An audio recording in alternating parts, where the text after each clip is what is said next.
बिस्मिल्लाहिर्रहमानिर्रहीम। अस्सलाम वालेकुम नाज़रीन, मैं हूँ आम शहरी आरिफ हमीद भट्टी। आज 1 अगस्त लाहौर से अहम तरीन खबर के साथ वज़ीर आज़म पाकिस्तान इमरान खान ने आज 22 करोड़ अवाम से कॉलें ली। इनमें से चंद कॉलें उनसे मिली। यकीनन एक वक्त में करोड़ों नहीं तो लाखों लोगों या लाखों नहीं तो हज़ारों लोगों ने खिताब किया होगा। वज़ीर आज़म ने इस मौके पर कहा कि दुनिया जो मर्जी कर ले, उनकी मुराद अपोजिशन से थी। 90 ओवरसीज पाकिस्तानियों को उनका वोट का हक देकर रहूंगा।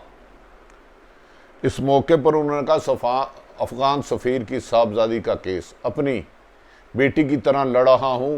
और नूर मुकद्दम पर उन्होंने कहा दुनिया जो मर्जी कर ले, असल कातलों को नहीं छोड़ूंगा, जितने मर्जी बाअसर हों। नाज़रीन, इस मौके पर वज़ीर आज़म ने सिंध हुकूमत की तरफ से कोरोना वायरस पर लॉकडाउन को भी जायज़ करार दिया था। हम ये ज़रूर कहा कि जो लोग भूखे हैं, प्यासे हैं, उनका इंतज़ाम भी किया जाए। इस मौके पर वज़ीर आज़म पाकिस्तान ने अपने मादी में किए गए कामों से लोगों को बताया और कहा कि पाकिस्तान में आज़ाद मीडिया है। इस बात पर मेरा तो एतराज़ है, लेकिन वो साहिब इल्म है, इक़्तिदार में हैं, वज़ीर आज़म हैं, हम उनसे इख्तलाफ तो नहीं कर सकते, लेकिन अब राय का इजहार यकीनन बीइंग ए जर्नलिस्ट मेरा हक है। इस मौके पर वज़ीर आज़म ने सहाफ़त पर यह भी फरमा दिया कि EUD इन्फो लैब से पाकिस्तान के सहाफ़ियों को फीड किया जा रहा है। याद रखने नाजरीन, जो सहाफ़ी भी किसी भी फील्ड में हो, हराम खाता है, वो सच बोल नहीं सकता, सच लिख नहीं सकता, सच दिखा नहीं सकता। हर बंदा बकाऊ नहीं होता। वज़ीर आज़म ने इस मौके पर यह भी कहा कि क्रिकेट में पे दर पे नाकामियों के बाद क्रिकेट की कमांड भी खुद संभालने लगा हूँ। वज़ीर आज़म का ये अज़म मकसद बहुत अच्छा है। उन्हें अवाम का दर्द है, इसलिए वो हर कुछ दिनों बाद टेलीफोनिक पर अवाम से ख़िताब करते हैं। जो उनका हक है और जो भी ज़्यादतियाँ नाइंसाफ़ियाँ उनके इल्म पर आए तो वो उस पर फौरी तौर पर अमल दरामद कराने का हुक्म देते हैं। नाज़रीन, अब तफसीलात पर गौर करता हूँ। वज़ीर आज़म टेलीफोन पे जो कॉलें सुन रहे थे तो हम तकरीबन 5-6 जर्नलिस्ट दोस्त बैठे थे। ये तवील बहस शुरू हो गई। इस बहस का मैं एंड पे आपको बताऊंगा, लेकिन जो वज़ीर आज़म ने जो कहा उसकी बातें आपसे गोशगुजार कर देता हूँ।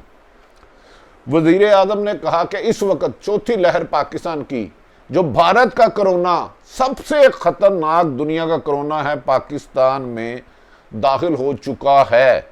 इसके लिए हमें मैक्सिमम एहतियात करनी है और मैक्सिमम वैक्सीन लगाई जाए और लगाई जा रही है।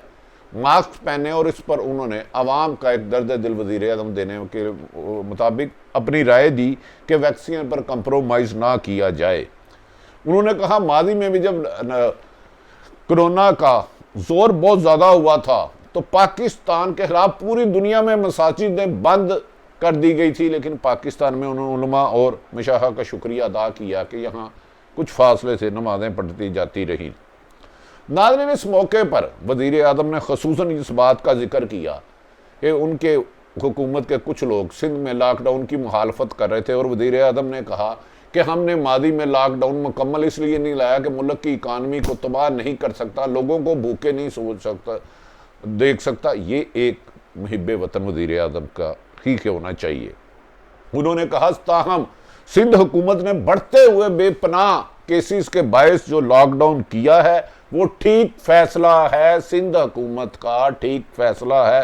ताहम उन्होंने ये ज़रूर कहा कि सिंध हुकूमत को चाहिए कि वो देखे कि इस दौरान लोग घरों में भूखे तो नहीं मर रहे, घर उन तक राशन पहुँचाया जाए। अगर जो घर से भूखा मर रहा होगा वो लॉकडाउन की परवाह नहीं करेगा और बाहर आ जाएगा। मेरा ख्याल है इस वज़ीर आज़म में इसमें नहायत हक़ायक़ है। उन्होंने कहा कि लॉकडाउन के लिए जहाँ तक हो सके इससे केसेस में कमी आती है, लेकिन हमें यह भी सोचना है कि हमारी मुल्क की इकानमी ना बैठ जाए और लोग भूख से लूट मारना शुरू कर दें। इसलिए लोगों की भूख का भी ख्याल रखना है, क्योंकि पाकिस्तान में ज़्यादातर लोग कोरोना से मरे ना मरे, पाकिस्तान में मरने वालों की तादाद भूख से ज़्यादा है। नाज़रीन, इस मौके पर वज़ीर आज़म पाकिस्तान ने कहा कि क्रिकेट में जब उनसे सवाल हुआ तो उन्होंने कहा स्पोर्ट्स के मामलात भी अपने हाथ में लेने का फ़ैसला किया है और मैं क्रिकेट को ठीक करूँगा। इस मौके पर वज़ीर आज़म ने अपने इस अज़म को भी दोहराया कि जो बैरून मुल्क ओवरसीज़ हमारे पाकिस्तानी भाई रहते हैं उनको 90 लाख पाकिस्तानियों को हर हाल में हर रुकावट दूर करके, हर मुश्किल दूर करके उन्हें वोट का हक दूंगा और वो आने वाले इलेक्शनों में वोट डालेंगे, जो एक खुश आइन बात है कि ओवरसीज़ पाकिस्तानी रीढ़ की हड्डी है और उन्हें वोट डालने का हक मिलना चाहिए। उन्होंने कोरोना पर बार बार कौम को एहतियात का कहा और उन्होंने कहा मुकम्मल लॉकडाउन से माशियत तबाह हो जाएगी और हम पीछे गिर जाएंगे, इसके लिए हमें एहतियाती तदाबीर ज़रूर करना होंगी, बिला वजह जाना नहीं होगा, लेकिन कोरोना की वैक्सीन को लगाने पर ज़्यादातर जोर दिया, जो कि एक अच्छा बात थी। नाज़रीन, वज़ीर आज़म ने यह भी कहा कि मादी में भी हमने कोरोना वायरस पे बड़ी आला हिकमत अमली से अमल किया और पाकिस्तान में सब दुनिया भर में जो पाकिस्तान में सबसे कम नुकसान हुआ, हमें कोरोना में अवाम के तामुन से कामयाबी मिली। इस मौके पर उन्होंने कहा कि लाहौर में पानी की सतह कम हो रही है, अगर वरना कराची की तरह टैंकर माफिया भी लाहौर में आ जाएगा, जिसकी हमने हिकमत अमली बनानी शुरू कर दी है, ये वज़ीर आज़म का दावा था। इस मौके पर उन्होंने कहा कि अफ़गान सफ़ीर की साहबजादी जिसे मुबैना तौर पर अगवा किया का इल्ज़ाम लगाता था, उसकी तहकीकात की खुद निगरानी कर रहा हूँ और अफ़गान हुकूमत से हर मुमकिन ताउन करूँगा। और नूर मुकद्दम पर उन्होंने कहा कि उसके मुल्ज़मान जितने मर्जी बाएसर हो, मैं गारंटी देता हूँ रोज़ाना उसकी प्रोग्रेस ले रहा हूँ और उसके मुजरमान नहीं बच सकेंगे, जितनी मर्जी वो ताकत लगा लें, जिसको मर्जी ले लें, मैं उनको आखिरी सज़ा तक खतरनाक इबरतनाक सज़ा दिलाऊँगा जब तक मैं वज़ीर आज़म रहा। नाज़रीन, ये वज़ीर आज़म की बहुत अच्छी बातें थी। वज़ीर आज़म को शायद पाकिस्तान से बहुत ज़्यादा प्यार है, इसीलिए वो अक्सर पाकिस्तान में टेलीफोनिक खिताब करते हैं और इस मौके पर उन्होंने ख़ुसूसन पाकिस्तान में कहा रूल ऑफ लॉ होगा, कानून की अमलदारी होगी। और इस मौके पर उन्होंने कहा कि याद रखें कि पाकिस्तान लॉकडाउन का हल नहीं, लॉकडाउन का मुकाबला करें, कोरोना वैक्सीन पर बार बार जोर दिया और उन्होंने कहा कि बेमकसद ना जाया जाए। नाज़रीन, अब मैं थोड़ा सा आ जाता हूं कि वज़ीर आज़म ने कहा स्पोर्ट्स का मैं असला हाथ में लूँगा। उन्होंने ये कहा कोरोना वायरस भारत का खतरनाक है जिसका सदेबाब करना चाहिए। इस मौके पर उन्होंने और बहुत सारे सवालात के जवाब दिए। नाज़रीन, अब मैं गुजारिश करता हूँ, वज़ीर आज़म पाकिस्तान, आप यकीनन इसको गुस्ताखी या नाफरमानी नहीं समझेंगे। बीइंग एक जर्नलिस्ट, हम 8-10 जर्नलिस्ट थे तो वो ये हिसाब कर रहे थे, बातें कर रहे थे और हमने सब ने नंबर डायल करना शुरू कर दिया। मुतवातर आधा पौना घंटे बाद किसी एक का नंबर भी नहीं मिला। यकीनन वो नंबर पाकिस्तान में इस वक्त या पाकिस्तान से बाहर कम से कम लाखों नहीं तो हजारों लोग तो एक वक्त में ट्राई कर रहे होंगे। हमारा 6 लोगों का नंबर नहीं मिला तो इसमें कोई मैटर नहीं करता। यकीनन वो नंबर जब मिलता है फिर प्राइम मिनिस्टर साहब उसकी बात सुनते हैं, जवाब देते हैं, यही तरीका होता है। लेकिन मेरी एक नाज़रीन अर्ज है वज़ीर आज़म पाकिस्तान से, मोहतबाना अर्ज है। वज़ीर आज़म पाकिस्तान इमरान खान साहेब 22 करोड़ का मुल्क है, 22 करोड़ का। अब 22 करोड़ के लोगों की कालें नहीं सुन सकते। टेलीफोन आप कभी कभार सुने, जरूर सुने, ये आपका हक है। लेकिन इसका बेहतरीन हल ये है कि एक वज़ीर आज़म गली मोहल्ले की गलियां ठीक नहीं करते, एक एक मुकदमे को नहीं देख सकता। आपकी टीम में अहल और काबल अफसरान तैनात होने चाहिए। आपकी कबीना में ईमानदार मुहिब्बे वतन और जैसे आप लोगों का दर्द रखते हैं वैसे लोगों के मसाइल उन्हें सुनना चाहिए। ब्यूरोक्रेसी ईमानदार होनी चाहिए, वरना रोजाना आप टेलीफोन करके क्या 25-30 लोगों के फ़ोन सुन लेंगे और 25-30 लोगों के फ़ोन सुन लेंगे रोज़ाना। मैं एक मिसाल दे रहा हूँ तो 1000 साल में 10-50 साल में भी 32 करोड़ आवाम की आवाज़ नहीं आएगी। इसका है कि आपकी टीम में ईमानदार मिनिस्टर आए, MP MNA दर्द दिल रख के जिस तरह आप पूरे पाकिस्तान रखते हैं, वो कम से कम अपने हल्के में खुली कचहरियाँ लगा के लोगों से मिले। और ब्यूरोक्रेसी जिस वक्त, मैं इमरान खान साहब आपको यकीन से कहता हूं, जितनी करप्ट और गाफिल ब्यूरोक्रेसी अब मैंने अपनी पूरी जिंदगी में नहीं देखा। 95% लोग आम शहरियों की शिकायतें नहीं सुनते, आला अफसरान इस 48-47 टेम्परेचर में अपने एयर कंडीशन कमरों में बैठे रहते हैं और लोग उनको कहते हैं कि जाओ साहब नहीं है, साहब मीटिंग में गया हुआ है, साहब छुट्टी पे है, साहब दौरे पे गया हुआ है। इस करप्ट ब्यूरोक्रेसी में जिसमें चंद अफसर अच्छे हैं, सिर्फ चंद अफसर, जितनी देर आप गुड गवर्नेंस पर तवज्जो नहीं देंगे और वो गली मोहल्ले इलाके के मसाइल अपने हद तक नहीं करेंगे, आप एज ए वज़ीर आज़म 32 करोड़ अवाम की सुनना नामुमकिन है। मुश्किल नहीं है, नामुमकिन है, मैं चैलेंज कर देता हूँ। ये काम वज़ीर आज़म के नहीं होते। कभी कभार सुन लिया अच्छी बात है, लेकिन आपके हर हलके में पाकिस्तान के MP MNA या जो नहीं हुए तो उम्मीदवार हैं, हर हलके में थानेदार से लेके IG पंजाब तक, एक पटवारी से लेके चीफ सेक्रेटरी तक, तमाम अदारे अवाम की फलाह बहबूद के लिए बनाए जाते हैं, याशियों के लिए नहीं, 10 कनाल घर लेने के लिए नहीं, 20-20 गाड़ियां लेने के लिए अफसरियां, ये ब्यूरोक्रेसी नहीं होती। अगर ये अपना काम नहीं करेंगे तो आप इन सब का काम नहीं कर सकेंगे। वज़ीर आज़म का बहुत ऊंचा मुकाम है, उन्हें मुल्क की लेवल पे फैसले करने होते हैं, इंटरनेशनल सतह पर फैसले करने होते हैं, इकॉनमी को उठाने के लिए स्ट्रेटेजी बनानी होती है, जो टैक्स रिकवरी है उसको बेहतर बनाना होता है। उनको chief secretary, IG, secretary establishment, इस किस्म के बेहतर गवर्नर, स्टेट बैंक, FBR लगाने होते हैं। अगर वज़ीर आज़म इन छोटे छोटे कामों में पड़ जाएंगे तो ये नामुमकिन काम है। आप 32 करोड़ अवाम, 22 करोड़ अवाम के मसाइल नहीं सुन सकते।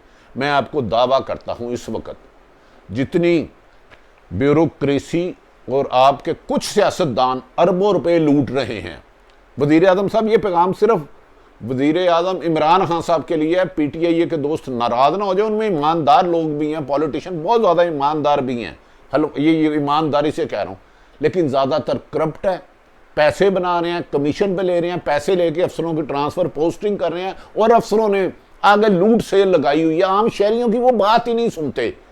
90% लोग अफसरान के दफ्तरों में जाते हैं और 2-2 घंटे मायूस लौट कर वापस आ जाते हैं। वज़ीर आज़म साहब, आप जितने मर्जी टेलीफोन कॉल सुन ले, ये आपका दर्द दिल है, अच्छी बात है, मैं इसको सराहता हूँ, लेकिन ये हल नहीं है। अच्छी वज़ीर लगाएं, मशीर लगाए, MP MNA को कोई अपने अपने हलके के मसाइल हल करे, ब्यूरोक्रेसी को पाबंद करे। इस वक्त ब्यूरोक्रेसी में कंपटीशन का मुकाबला हो रहा है। मिसाल के तौर पे बता देता हूँ आपको, बोर्ड ऑफ रेवेन्यू के चेयरमैन गालवर बाबर ताड़ा रहा, उनके बारे में कल परसों भी हुई। इसी तरह दर्जों अफसरान हैं जिन पर मुबैना तौर पर अरबों खरबों की करप्शन के इल्ज़ाम है, किसी को कोई नहीं पकड़ा, कोई किसी से डर भी नहीं रहा। हल्फन कह रहा हूं, कोई नहीं डर रहा। जितना मैंने अफसरों को बेबाक करप्शन करते हुए आज देखा, मादी में नहीं देखा। वज़ीर आज़म आप आखिरी उम्मीद की किरण है, इमरान खान साहब आप आखिरी उम्मीद की किरण है, खुदारा अमलन अब इक़दाम मत करे और नीचे पूरी टीम को डांग फेरे, कहते हैं ना मंजी थले डांग फेरो। जब तक ये आपकी टीम अच्छी नहीं होगी, आप अकेले जितनी मर्जी मेहनत कर लें, आपकी हद तक मेहनत में हमें कोई शुबा नहीं, आपके अज़म में, आपके मकसद में कोई डाउट नहीं, लेकिन आपकी टीम ने मादी की करप्शनों को पीछे छोड़ दिया है। दूसरा, आपने ये फरमाया कि आपको आज़ाद मीडिया से किसी को भी डर नहीं होता। एक तो पाकिस्तान में आज़ाद मीडिया नहीं है, मैं हल्फन कहता हूँ, हल्फन हम ताकतवर लोगों के बारे में पूरा नहीं सच बोल सकते। हाँ, जिसका बहुत ज़मीर जिंदा है तो वो ये है कि मुकम्मल सच ना बोले, लेकिन ताकतवरों के खौफ से झूठ नहीं बोलता। वरना जैसे जैसे काम करप्शन जो लोग कर रहे हैं, मुझे बताएं, रिंग रोड पिंडी के सारे बंदे पकड़े गए, मालम जप्पा का केस क्यों खत्म हुआ? सानिया मॉडल टाउन को क्यों इंसाफ नहीं मिला? साहिवाल सानिया को क्यों इंसाफ नहीं मिला? पटवारी आज भी 10-20 लाख रुपए लेके काम कर रहा है। साफ़ी सच नहीं कह पा रहे, ये गलत है। साफ़ियों पर सबसे बड़ा मुसल्लत, जाली रेटिंग मुसल्लत की गई है, जिसका आपसे अर्ज भी किया, आप ना करें वो काम, आप ना करें। हम वो काम अल्लाह पे छोड़ा और अपनी पुरअमन जद्दोजहद करते रहेंगे। आपने फरमाया कि EUD इन्फो लैब से पाकिस्तानी सहाफ़ियों को फीड किया जाता है। पाकिस्तान के खिलाफ कोई मुहिब्बे वतन पाकिस्तानी होता। हमारी जान माल, आज बच्चे जहाँ सब कुछ पाकिस्तान का कुर्बान। पाकिस्तान में बहुत सच साफ़ी कहने वाले हैं। हाँ, ये अलग बात है, हर ताकतवर ने आजकल अपनी मर्जी का सच बनाया हुआ है। हर ताकतवर ने अपनी मर्जी का सच बनाया हुआ। जिस ताकतवर के बारे में बात करें, को भी राह का एजेंट बना देता, कभी मुल्क दुश्मन बना देता, कभी करप्ट बना देता, कभी क्या बना देता। साफ़ी का बेसिक इमरान खान साहब मैं आपको बताता हूँ, मुकम्मल तहकीक करके बगैर खौफ और लालच के सच लोगों तक पहुँचाना, ये हमारा फ़र्ज़ है और इंशाल्लाह मरते दम तक करते रहेंगे। आपकी इस बात पे कि सहाफ़त ज़्यादा, मैं इख्तलाफ करता हूँ। सहाफ़त की तो बुनियाद रोज़ाना जाली रेटिंग पे होती है। सहाफ़त में तो कुछ लोगों को नवाजा जाता है, चंद लोगों को नवाजा जाता है। आप सबसे पहले मेरी अर्ज़ है, सहाफ़ियों का एहतसाब करें, मुझसे शुरू करें। लेकिन वज़ीर आज़म साहब, अभी लगता है कि 90-80% सच आप तक पहुंचने नहीं दिया जा रहा, वरना वो सच आप तक जाए तो आप, मेरा यकीन है, कार्रवाई करेंगे।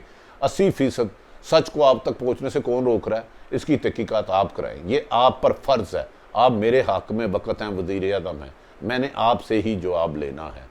अगर आप कुछ ना कर सके तो मुझे आगे कोई बेहतरी की तरफ करता हुआ नज़र नहीं आता।